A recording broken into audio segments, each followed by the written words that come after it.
No, no, no, that's wrong. Dixie Diamonds 180. Metz, Isabella Falls, Dixie, 10:18 p.m. Eddie, accompanying Reed Jeffrey to his front porch, said, "One more little thing. I know this is out of left field, but have you checked to see if this Brency fella actually has a pilot's license?" Jeffrey, head tilted to the side and brow furrowed, asked, "How do you mean?" "Just a stray thought about this Jane Ross supercomputer thing. What if Brency doesn't know how to fly? I mean, what if his Jane Ross flies that Brency copter thing? That would be illegal, right?" "You're suggesting that there's no human pilot for the Brency copter?" Jeffrey asked. "Why? As in, what makes you ask that?" "I'm not sure," Eddie said, shaking his head and shrugging. "Just a crazy hunch based on the fact that Brency seems to be crazy. Seems like exactly the sort of thing he'd do based on what Rosier told us." Jeffrey responded. "That's a fascinating hunch. I'll pass it on." Extending his hand, he added, "Thank you for your help," as they shook hands. "It's important." "It is, and you're welcome.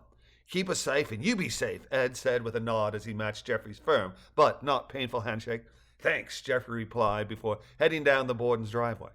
Eddie waited on his porch and waved as the ASIO agent turned onto the dirt road and headed south towards Dixie, then re-entered his house and exhaled hard.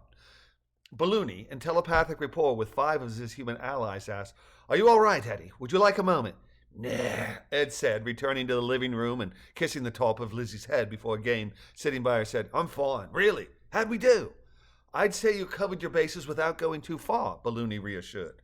"Fortunately, everyone involved heard your conversation except Pilatray. Joey, you caught all that, and you'll make sure Pilatray knows what the Borden said?" "Yes," Joey said aloud. "I heard the Borden's recap of what they were told concerning Jane Ross, and the likelihood that Brency left his home security in her hands, and that she has permission to use deadly force to deal with intruders, as well as the pilot's license question. Please report what the Bordens told the ASIO concerning the Jane Ross security system to Pilatray so their stories match," Balloony said. "I can help with that when you're someplace where you feel comfortable having me speak through you, unless you have total recall."